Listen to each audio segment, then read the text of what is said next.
Halo Future People, selamat datang di Future Skills Festival Visipol UGM, khususnya mata kuliah Society dan Creative Industry. Kuliah ini bertujuan untuk mengembangkan pola pikir dan keterampilan kreatif yang dapat diaplikasikan di berbagai bidang kerja. Berkolaborasi dengan 10 mitra yang merupakan pelaku industri kreatif ternama di Indonesia, kuliah ini menawarkan kesempatan kepada peserta kuliah untuk berinteraksi langsung dan belajar bersama mereka. Nah, pada kesempatan kali ini, saya Poppy Eswinanti dari Visipol UGM, mewakili teman-teman dosen pengampu mata kuliah ini akan berdialog dengan para mitra tersebut untuk memberikan gambaran lebih jauh tentang apa yang akan kita pelajari di kuliah Society dan Creative Industry. Oke, untuk kesempatan pertama, saya perkenalkan Mas Cipto Adiguno, yang merupakan Vice President of Consumer Game dari Agate. Kami ingin tahu nih Mas Cipto, bagaimana sebetulnya kondisi industri game di Indonesia, terutama pada masa pandemi saat ini? Bahkan sebelum pandemi, industri game sudah merupakan salah satu industri entertainment media yang paling besar di dunia. Revenue yang dihasilkan sudah berkali-kali lipat melebihi industri media lain yang lebih banyak kita kenal, seperti misalnya perfilman atau musik. Nah, di saat pandemi ini, nilai tersebut semakin lama semakin besar. Pertumbuhannya pun melebihi dari perkiraan awal. Jadi, itu terjadi bukan cuma untuk global, tapi juga untuk Indonesia. Di saat seperti ini, orang tidak bisa keluar, tidak bisa mendapatkan entertainment di luar, jadi mereka menggunakan game sebagai metode yang sangat accessible, tidak hanya untuk bisa bersenang-senang atau entertainment, tapi juga untuk bersosialisasi, sesuatu yang sulit kita lakukan di masa pandemi ini. Jadi berdasarkan data, banyak orang yang menggunakan game sebagai metode mereka bisa berkomunikasi dengan orang lain dan melakukan keseruan-keseruan bersama yang nggak bisa kita lakukan secara fisik. Terima kasih Mas Cipto atas elaborasinya, saya kira menarik untuk melihat perkembangan industri game, terutama di masa pandemi yang ternyata semakin oke gitu ya. Nah, berikutnya saya akan berbincang sebentar dengan perwakilan dari Indonesia Creative Cities Network bersama Bapak Fauzi Akmal, yang merupakan Direktur Muda Bidang Edukasi. Sebetulnya kami ingin tahu apa sih sebetulnya prinsip kota kreatif yang digagas oleh ICCN dan seperti apa contoh yang selama ini sudah dikerjakan. Setiap kota memiliki potensi dan masalah yang unik, serta membutuhkan juga solusi yang tepat guna. Indonesia Creative Cities Network atau ICCN telah memetakan formula yang dapat diaplikasikan sebagai solusi untuk pembangunan kota yang berorientasi pada kreativitas lokal. Berdasarkan pengalaman dan kisah baik dari inisiatif kota kreatif di Indonesia, juga negara-negara lain. Formula tersebut terdiri dari 11 program yang solutif dan disebut sebagai Cata Eka Daksa. Poin-poin Cata Eka Daksa diantaranya meliputi forum dan komite ekonomi kreatif, strategi komunikasi dan branding, design action, dan festival, serta 5 lainnya yang nanti akan kita bahas bersama-sama di program ini. Terima kasih Mas Fauzi Akmal atas penjelasannya, saya kira menarik apa saja yang sudah digagas oleh ICCN. Nah, untuk kesempatan berikutnya, saya ingin ngobrol dengan Mbak Tiara Risa Primaresti, yang saat ini menjabat sebagai Direktur Produk dari Jakpat, Mobile Survey App. Menarik sekali saya kira untuk melihat tren baru yang muncul di industri riset dan analisis data, terutama dengan situasi sekarang, lagi-lagi karena kita sedang menghadapi situasi pandemi. Apa saja sebetulnya yang muncul dari industri riset dan analisis data di Indonesia? Hai, aku Tiara dari Jakpat. Tren baru di industri riset dan analisis data sepanjang pandemi. Yang pasti event sebelum pandemi kita udah moving ke arah digital dan online. Karena sekarang semuanya serba cepat, kita butuh data yang fresh, yang tidak out of date. Jadi melakukan riset secara online tuh bisa jadi salah satu solution untuk mendapatkan hal itu. Especially compared to kalau kita melakukan survei secara konvensional yang mana harus door to door. Apalagi sekarang kita di era pandemi, kita punya restriction untuk bertemu tatap muka. Jadi kayak semakin tinggi tren untuk melakukan survei secara online, di mana kita bisa langsung kirim survei ke responden ke handphone responden, terus habis itu mereka bisa langsung jawab, kita bisa langsung lihat datanya, dan datanya bisa langsung kita olah untuk mendapatkan insights yang fresh. Terima kasih Mbak Tiara atas penjelasannya, menarik sekali saya kira, dan sejalan tentu saja dengan tema-tema yang lain yang juga dikembangkan di kelas ini. Nah, untuk berikutnya saya akan mempersilahkan Bapak Aiman Wicaksono yang saat ini menjabat sebagai Eksekutif Director dari Kompas TV. Bagaimana Pak Aiman ya upaya Kompas TV terutama untuk berperan serta di dalam melawan hoax gitu. Ada banyak sekali hoax terkait dengan pandemi kita yang seringkali disebut sebagai info pandemi di Indonesia. Nah, bagaimana kira-kira Kompas punya peran untuk melawan hoax terkait dengan berita-berita yang tidak benar terkait dengan pandemi ini? Halo, saya Aiman Wicaksono. Saya ingin menyampaikan bahwa di Kompas TV kami melakukan proses clearing house atau menjadi rumah penjernih untuk membersihkan hoax-hoax yang ada di tengah masyarakat dengan cara kami menampilkan berita harian dan juga ketika itu perlu verifikasi lebih dalam ada program investigasi yang kemudian bisa memverifikasi atau mengecek datanya. Inilah kemudian yang jadi concern kepedulian kami di Kompas TV untuk mengurangi setidaknya hoax alias berita bohong yang ada di tengah masyarakat. Juga dengan mengedepankan literasi. Saya Aiman Wicaksono. Salam. Terima kasih Pak Iman. Saya kira tentu saja upaya Kompas sangat bisa diapresiasi. Nah, selanjutnya saya akan berkenalan dengan Mbak Nadia Kamilia Najla yang merupakan PR dan partnership dari LPKGT. Menarik saya kira untuk mengetahui sebetulnya dalam situasi seperti sekarang, skills apa atau keterampilan apa yang sekiranya bisa dikembangkan oleh generasi muda yang ingin terjun sebagai entrepreneur, terutama agar berani bersaing di pasar global. Hai Geters, di masa depan akan ada banyak pekerjaan yang hilang atau tergantikan. Tapi kamu tidak perlu khawatir karena dengan kemajuan teknologi di era yang penuh inovasi ini juga menghadirkan begitu banyak peluang yang jauh lebih besar dan luar biasa. Nah, kamu bisa menjadi sumber daya manusia yang memiliki kemampuan dengan skala global. Terima kasih Mbak Nadia atas penjelasannya. Terlebih sekarang saya kira banyak sekali kesempatan bagi anak muda untuk menjadi entrepreneur. Dan selanjutnya saya persilahkan kepada Mbak Anggit Pinilih.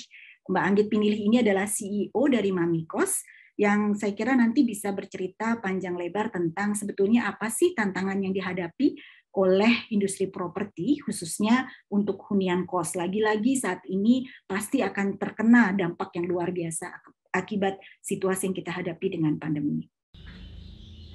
Halo, saya Anggit, co-founder dan CEO dari mamikos.com. Tantangan apa yang sedang dihadapi oleh para pemilik properti, terutama hunian kos di masa pandemi? Tantangannya adalah bagaimana para pemilik kos ini bisa melakukan diversifikasi atau mentargetkan segmen pasar yang lebih beragam ya. Karena memang sebagian dari kos-kosan itu pastinya mengalami tantangan terhadap okupansinya karena ada kebijakan seperti kuliah online, terus juga full WFH untuk perkantoran ya. Jadi mau nggak mau supaya tetap ada perputaran atau supaya tetap ada kamar yang terisi harus mencoba diversifikasi market. Terima kasih Mbak Anggit. Menarik sekali untuk melihat bagaimana diversifikasi melalui segmentasi pasar yang lebih beragam menjadi upaya yang bisa dilakukan dalam industri properti sekarang. Selanjutnya kita akan berjumpa dengan Ibu Amalia Wirjono yang saat ini merupakan Kepala Departemen Pengembangan Museum Macan. Nah, kita ingin tahu bagaimana sebetulnya Museum Macan mengelola bisnis museum, terutama di era pandemi dan tentu saja berdampak akibat dari menurunnya mobilitas masyarakat. Salah satu strategi Museum Macan gunakan yaitu memanfaatkan kemajuan teknologi. Strategi ini juga kami gunakan untuk media promosi digital dan juga meluncurkan digital museum bernama Museum from Home. Program ini juga menghadirkan beberapa kegiatan yang bisa dilakukan bersama keluarga dan anak, ataupun materinya juga bisa digunakan untuk guru kepada muridnya selama periode jarak jauh ini. Kita juga pengenalan koleksi Museum Macan termasuk tur virtual, lokakarya, daring, dan juga diskusi antara seni rupa dan juga kurator dari berbagai daerah. Interpretasi virtual Museum Macan dengan berbagai program pameran ini sangat penting untuk meningkatkan optimisme komunitas seni dan masyarakat, karena menyediakan kembali akses pada seni rupa yang dibuka oleh Museum Macan untuk publik. Melalui peluncuran inisiatif seperti Arisan Karya di tahun 2020 dan Labu Karya di tahun 2021, Museum Macan mengajak perupa, kolektor, dan jejaring dari seluruh Indonesia untuk mendukung komunitas seni secara virtual dan bersama-sama mengapresiasi seni. Oke, terima kasih Bu Amalia. Menarik sekali untuk melihat bagaimana upaya Museum Macan terutama meluncurkan program Museum from Home. Saya kira itu menarik sekali.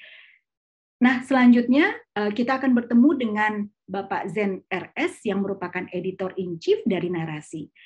Kita ingin tahu lebih jauh sebetulnya bagaimana Narasi menerapkan praktik jurnalisme data, tentu saja sebagai modal untuk menyusun konten yang bisa punya dampak positif dan edukatif bagi audiens. Kita mengambil scraping data dari banyak sekali platform, dari TikTok, dari Twitter, dari Instagram, yang mengabadikan, mendokumentasikan seluruh kejadian-kejadian di hari itu yang terjadi di sekitar halte Semanggi. Ada sekitar hampir 800 video yang kita download. Dari situ kita sortir lagi, itu menjadi hanya 300. Dari 300 itu kita sortir lagi, peras lagi menjadi sekitaran 30. Sampai akhirnya yang dipakai sekitaran 15. Berapa lapis verifikasi untuk bisa mengeluarkan itu? Dalam catatan saya itu 3 lapis verifikasi. Terima kasih Pak Zen atas penjelasannya. Nah, untuk selanjutnya saya kira kita bisa bertemu dengan Bapak Roman Pikatan yang saat ini merupakan Business Director dari UMIPG. Ingin tahu bagaimana sebetulnya arah masa depan dari industri media periklanan di tengah tentu saja perkembangan teknologi komunikasi dan media yang berkembang, kian sophisticated, kaya, namun tentu saja audiensnya menjadi semakin selektif di dalam mengakses informasi. Arah masa depan industri periklanan mengarah pada 3 tren sebagai berikut. Yang pertama, industri yang lebih kreatif. Audiens yang semakin selektif dalam mengakses informasi menantang para pelaku marketing dan periklanan untuk semakin kreatif dalam beriklan, baik dari segi konten iklan maupun dalam penggunaan medianya. Yang kedua, cepatnya perkembangan teknologi mengubah perilaku konsumen dalam mengakses media, sehingga media dituntut untuk selalu inovatif dan dinamis untuk bisa menjangkau audiens dengan tepat sasaran. Yang terakhir adalah peningkatan efisiensi dan akuntabilitas. Dukungan teknologi dan pendekatan-pendekatan baru telah membuat investasi iklan bisa diukur dengan data yang akurat dan dapat dipertanggungjawabkan dengan baik, sehingga return of investment atau ROI semakin meningkat. Terima kasih Pak Roman. Dan terakhir, last but not least, kita akan berjumpa dengan Ibu Ken Yunita yang merupakan Editor-in-Chief dari Urbanasia. Nah, kita ingin tahu sebetulnya apa sih perbedaan yang sangat signifikan di antara media konvensional dan yang kita sebut sebagai homeless media, serta sejauh mana keduanya bisa berintegrasi sebagai sebuah entitas bisnis. Seperti kita tahu, praktek homeless media saat ini sangat menjamur. Bahkan di kalangan anak muda, gaya homeless media sangat diminati dan sangat populer. Namun, hingga saat ini, homeless media belum diakui sebagai salah satu bentuk media massa oleh Dewan Pers. Karena kepopulerannya tersebut, Urbanasia sebagai salah satu media massa yang sudah terverifikasi oleh Dewan Pers mengadaptasi gaya homeless media dan menggabungkannya dengan gaya media massa konvensional menjadi sebuah gabungan yang unik. Untuk lebih jelasnya, sampai ketemu di kelas 360 Media Ecosystem, Collaboration between Conventional Media and Homeless Media.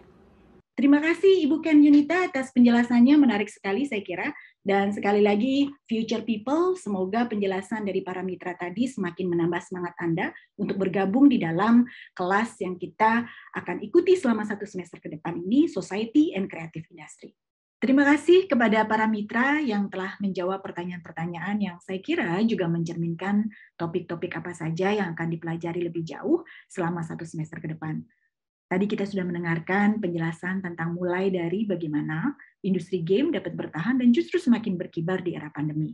Lalu bagaimana industri riset dan analisis data juga semakin menemukan relevansinya di era saat ini. Kita juga mendengarkan tentang bagaimana jurnalisme melawan hoax hingga berbagai keterampilan apa saja yang dibutuhkan generasi muda agar dapat memiliki daya saing. Nah, selamat kepada future people untuk mengikuti kuliah dan mari belajar dan bereksperimen bersama untuk mengembangkan pola pikir dan keterampilan kreatif.